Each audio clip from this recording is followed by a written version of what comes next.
Buong mundo nanganganib dahil sa mga bagong humanoid Shinju. Kazekage na si Gaara at Shinki na biktima ng claw crimes, ang bagong Shinju God na nagngangalang Ryu, at marami pang iba. Ito na nga ang full chapter review natin para sa chapter 14 ng Boruto 2 Blue Vortex. Sobrang detalyado at haba nga ng video na ito guys, kaya siguraduhin mong tatapusin mo. Huwag na nga nating patagalin, pakipindot nga muna saglit ng like, then atin na ngang simulan. Matapos ngang magawang iposas ni Konohamaru si Boruto sa nakaraang chapter, ay kanila ngang dinala si Boruto sa interrogation room ng Konoha. Kasama nga dito ang interrogation specialist na si Ibiki. Sinusubukan ngang kumawala dito ni Boruto at gumamit ng jutsu, ngunit dahil nga itong poses na ito ay may kakayahan na pigilan ng kahit anong jutsu activation, ay wala ngang magawa dito si Boruto. Sobrang tibay nga nito at resistant din sa kahit anong impact dahil high-tech nga ito. At inimbento nga ito guys ng scientist na si Amado. Nabanggit nga ni Konohamaru na marami ngang namatay na shinobi dahil sa labanan na naganap. Pero yung targets nga ng mga halimaw na kanilang kinalaban na sina Sarada at Himawari ay safe nga daw ang kalagayan. Kahit nga si Inujin na naging donut nga sa chapter 9 at nabutas yung katawan ay nasa magandang kalagayan na nga ngayon dahil nga sa tulong ng Ninetales healing ability ni Himawari at sa tulong din nitong si Sakura na first time nga nating nakita since bago ang time skip. Bilib nga rin dito si Sakura sa kakaibang healing ability ni Himawari. Then bumalik nga tayo dito sa interrogation room na kung saan magsisimulan na nga ang pagpipiga sa lahat ng impormasyon na nalalaman nga nitong si Boruto. Nakikinig nga rin dito ang Konoha elders na sina Koharu at Homura na hanggang ngayon nga ay buhay pa. Una nga nilang tinanong dito si Boruto kung sino nga daw ba yung mga nilalang na gustong i-devour o paslangin sina Himawari at Sarada. At bakit nga ba nila target si Himawari at Sarada in the first place? Bago nga masagot yan ay makikita nga natin na nakikinig din dito sina Ada, Daemon at Kawaki gamit ang Senrigan. Nag-aalala nga dito si Ada at Daemon dahil ano nga daw ba yung gagawin ni Kawaki kung dito nga ay sabihin ni Boruto yung katotohanan ng lahat. Na siya nga ang tunay na anak ng 7th Hokage at si Kawaki nga ang tunay na dahilan kung bakit nawala nga ang 7th Hokage. Pero dito nga ay unfazed o hindi nga natinag si Kawaki dahil wala nga siyang pake kahit anumang sabihin dito ni Boruto. Dahil sabi nga ni Kawaki na si Boruto pa rin at yung halimaw na nasa loob ng kanyang katawan na si Momoshiki nga yung dahilan kung bakit nawala si Naruto. Meaning kinailangan nga niya itong gawin para protektahan si Naruto mula kay Momoshiki na pwede ngang magwala o mag-rampage any moment kung hahayaan nga nilang mamuhay na normal si Boruto. Kaya wala nga daw siyang choice kundi ilayo muna ang 7th Hokage at paslangin nga muna si Boruto bago niya ibalik sa mundo si Naruto. Pero sa ngayon nga daw ay kailangan nga nila ang impormasyon tungkol sa mga misteryosong halimaw na kalaban. Then dito na nga nagsimulang magsalita si Boruto. Itong mga nakalaban nga daw nila ay ang mga Divine Tree People o mga humanoid Shinju. Bawat isa nga daw sa mga ito ay nire-reflect ang chakra ng tao na na-devour ng Ten-Tails o claw grimes na naging mga puno nga. For example, si Sasuke nga ang base model ni Hidari. At yung isang araw na tinatawag na Matsuri ay base nga daw kay Moegi Kazamatsuri. At kailangan nga daw na mag-ingat ni Konohamaru dahil itong si Matsuri nga daw ay siya ang target na i-devour. Then in-explain nga dito ni Amado yung nagaganap sa mga humanoid Shinju na ito. Ito rin yung same explanation guys ni Jura sa kanilang existence noon, na ang purpose nga daw ng Ten-Tails is to devour an Otsutsuki at mag-evolve at tumubo into Divine Tree na sisipsipin nga ang chakra ng buong planeta at lahat ng buhay na mayroon ito upang makapag-produce nga ng masustansyang chakra fruit. At ito nga yung initial instinct ng Ten-Tails. Ngunit ngayon nga na nagkaroon na sila ng intelligence, ay hindi na nga ito isang simpleng halimaw na gumagalaw base lamang sa instinct nito. Dahil mayroon na nga itong intelligence ay nagbunga nga ito ng kanilang curiosity o kagutuman upang matutunan ng mga naggaganap sa mundo. Kaya ang gusto nga nitong mga humanoid Shinju ay magkaroon ng experience at kaalaman. Ang kaso nga lang upang magkaroon nga ng knowledge at experience, ang method na gusto nga nilang gawin ay sa pamamagitan ng pag-devour o pagkain sa mga tao. Na para bang once na makain nga nila ang kanilang mga target na individual ay makukuha nga nila ang experience at kaalaman ng mga ito. At itong method nga na ito ay ang leader daw ng mga Shinju na si Jura ang nagpasimuno, which is sobrang dangerous nga at mapanganib. Itong si Jura nga daw ay hindi katulad ng ibang humanoid Shinju dahil itong si Jura nga daw ay walang base model o prototype tulad ni Hidari, Matsuri at Mamoshi. Siya nga raw ang direct incarnation ng Ten-Tails. Kumbaga pwede nga nating sabihin na siya nga ang human version mismo ng Ten-Tails o Jubi guys. At siya nga daw yung dahilan kung bakit nasa panganib ang buong mundo sa kasalukuyan. In short, kapag nagawa nga daw nilang mapaslang si Jura ay mapipigilan nga daw nila ang parating na kawasakan. Nagtaka nga ang lahat dahil sa dami ng kaalaman ni Boruto na wala naman daw konkretong basihan. Pero dito nga ay sinabi ni Boruto na mayroon nga siyang informant o source na hindi nga daw niya pwedeng i-reveal kung sino dahil iniingatan nga siguro ni Boruto dito na malaman ni Amado na buhay pa si Kashin Koji. Dahil once na malaman nga ni Amado na buhay pa si Kashin Koji, maaari nga siguro na gumawa ng paraan si Amado na kontrolin uli itong si Koji. Ayaw ngang tanggapin dito ni Konohamaru yung explanation ni Boruto na wala ngang basihan at ebidensya. Pero sinabi nga dito ni Boruto na all this time nga yung kaalaman at intel nga na meron siya yung dahilan kung bakit buhay pa rin siya hanggang ngayon. Dan dito na nga nagalit yung elder na si Homura at sinabing kahit ano pa man daw yung sabihin ni Boruto hindi pa rin daw mababago ang dapat nilang gawin.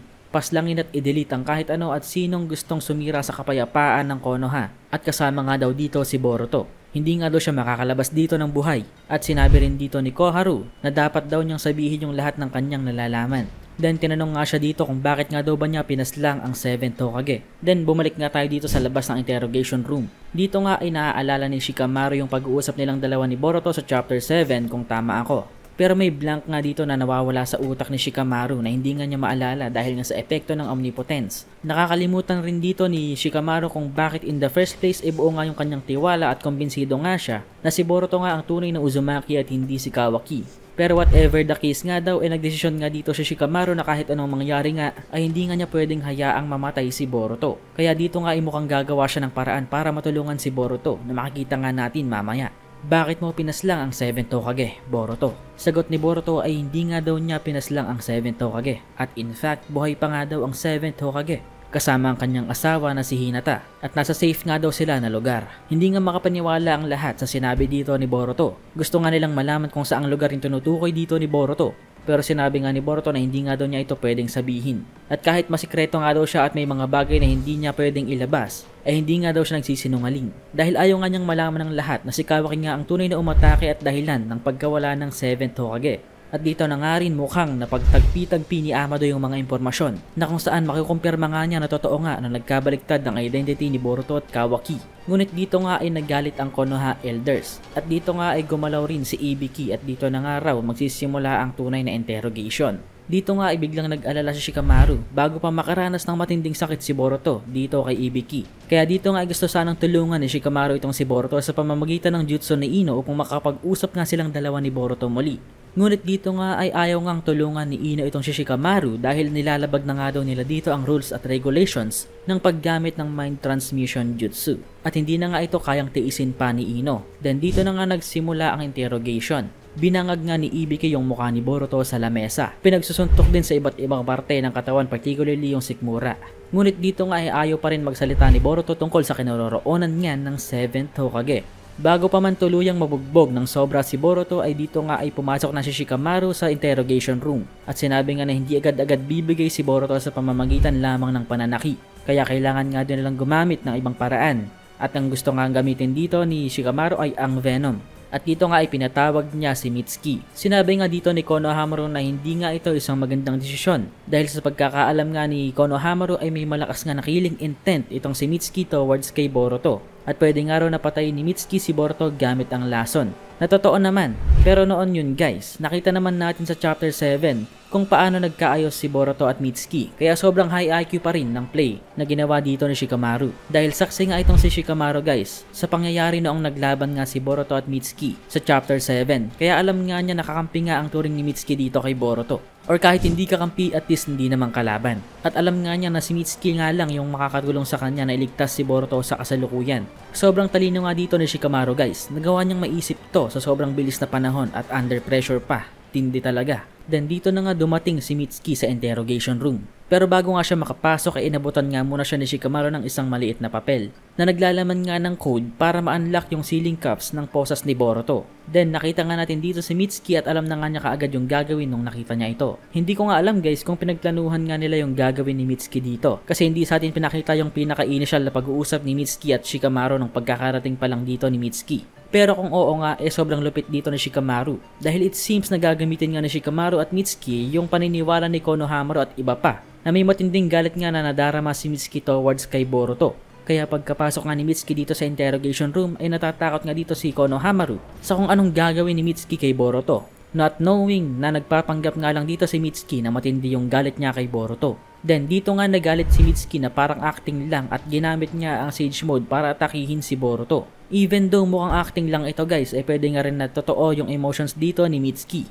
Pwede nga na totoong galit pa rin siya kay Boruto at hindi pa rin buo ang kanyang loob at tiwala kay Boruto. Dahil sinabi nga ni Shikamaru bago siya makapasok dito na kailangan gano'n kontrolin ni Mitsuki yung kanyang emosyon o galit. Dahil isa nga daw siyang ninja. At ang misyon nga na ibinigay sa kanya ni Shikamaru ay tulungan si Boruto. Kaya kahit galit nga siya kay Boruto ay tulungan nga niya dito si Boruto na makatakas. Solely because ito nga ay utos mula mismo sa Hokage. At dito nga ay nagawang ma-unlock ni Mitsuki gamit yung kanyang ahas itong sealing cuffs ni Boruto.